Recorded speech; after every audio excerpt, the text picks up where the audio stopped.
Salam planter Indonesia. Assalamualaikum warahmatullahi wabarakatuh. Di malam hari yang berbahagia ini menjawab sebuah pertanyaan dari sahabat The Brondol.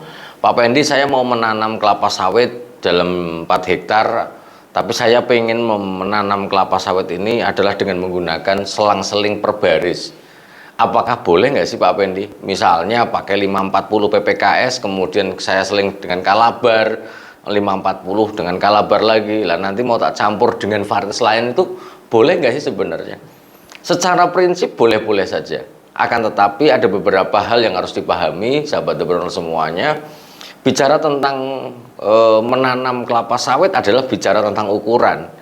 Memberikan sebuah jarak tanam terbaik adalah gunanya adalah bagaimana memberikan tanaman kelapa sawit ini hak atas sinar matahari. Ketika kita mau menanam kelapa sawit tanpa memperhatikan panjang pelepah yang nanti akan berujung terhadap populasi per hektarnya berapa, akan menjadi masalah yang cukup besar, Kenapa? Karena bahwa ketika penanaman terlalu rapat, maka akan berpengaruh terhadap penyinaran matahari yang diterima oleh tanaman kelapa sawit itu sendiri. Jadi kalau mau diselang-seling nggak ada masalah, tidak ada masalah.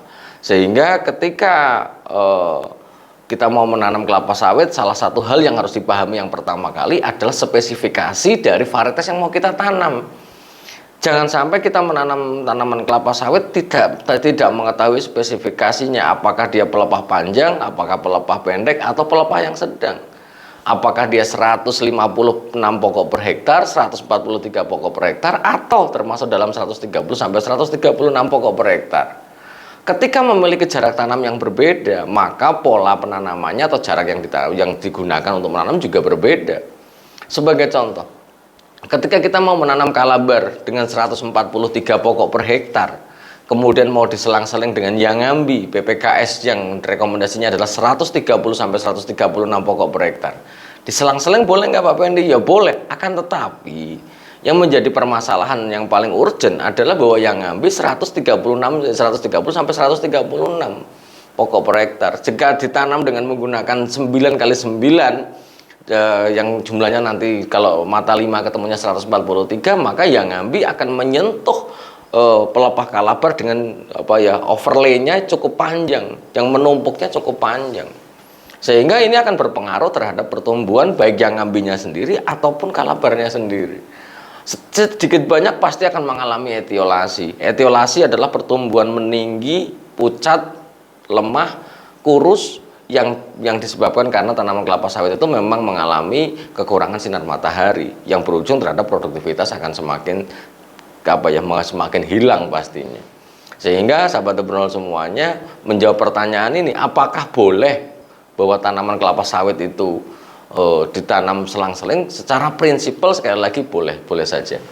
Jadi sahabat The Brondol boleh saja mau menanam ini, akan tetapi cari yang spesifikasi atau panjang atau rekomendasi pokok per hektarnya itu sama, sehingga tidak terjadi masalah di dalam penataan tanaman kelapa sawit yang yang panjang-panjang, kecuali memang kalabar yang ngambil walaupun beda, akan tetapi ditanam dengan menggunakan 130 pokok per hektar, ya jawabannya nggak apa-apa. Itu malah jauh lebih baik, di mana bahwa kalabar juga tidak mengalami etiolasi, yang ngambil juga tidak mengalami etiolasi.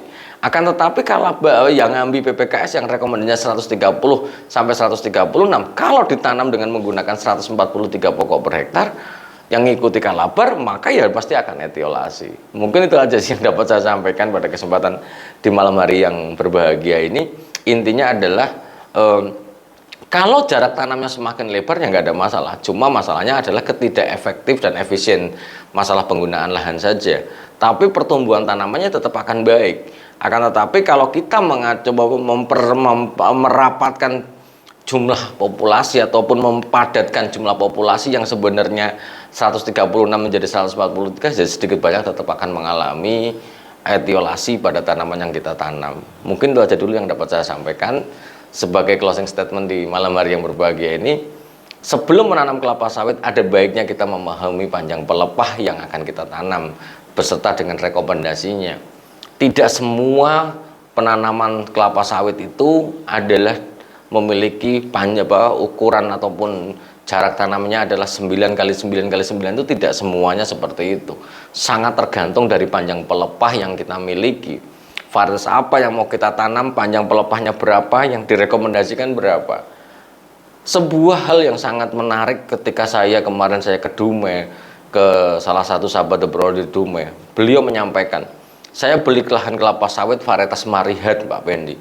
Saya tanya, umurnya berapa? 4 tahun. Sekarang 2024. Kalau 4 tahun yang lalu berarti 2020. 2020 sementara Marihat itu sudah di close di 2015. Ada kemungkinan bibitnya ada, saya bilang, ada kemungkinan adalah bibitnya adalah bibit abal-abal, Mas. Karena Marihat sudah tidak keluar dari 2015 ke sini, sudah nggak keluar. Sehingga ketika masih pembeli ladang mengatakan dia Marihat, saya yakin dia abal-abal. Benar sekali. Begitu saya datangi, ternyata saya bacoi buahnya, semuanya dura. Kita bisa bayangkan semuanya dura. Dan ini yang menjadi menjadi intinya adalah kalau kita menanam bibit abal-abal, bagaimana kita tahu panjang pelepahnya? Bisa jadi yang bibit abal-abal ini pelepahnya cukup panjang, bisa jadi pendek, tapi kita tidak tahu. Sehingga sahabat The Bro semuanya, marilah kita menanam bibit bersertifikat yang spesifikasinya jelas kita tahu. Spesifikasinya jelas tahu. Dan sekali lagi, tidak semua ditanam dengan menggunakan segitiga sama sisi 9 kali 9 kali 9, tidak semuanya. Berdasarkan penelusuran The Brondol, hampir semua orang saya tanya berapa sih jarak tanam yang terbaik, mereka akan menjawab 9 kali 9 kali 9. Padahal tidak. Jarak tanam terbaik adalah sesuai dengan panjang pelepah dan rekomendasi pokok per hektarnya berapa. Sehingga bahwa tanaman kelapa sawit kita memiliki pertumbuhan yang sempurna dengan mengikuti saran dari yang direkomendasikan oleh Balai berapa pokok per hektar. Mungkin itu aja dulu yang dapat saya sampaikan di kesempatan di malam hari yang berbahagia ini. Semoga bermanfaat bagi sahabat The Bro semuanya, dan semoga Allah memberikan kesehatan dan kebahagiaan tanpa syarat, dan semangat selalu petani kelapa sawit Indonesia. Penuhi hak tanaman kelapa sawit atas unsur hara, air, dan kasih sayang pastinya, maka kelapa sawit akan memberikan sebuah harapan pendapatan yang cukup bagus bagi kita semuanya yang memberikan kasih sayang itu. Semoga bermanfaat dan salam planter Indonesia. Assalamualaikum warahmatullahi wabarakatuh.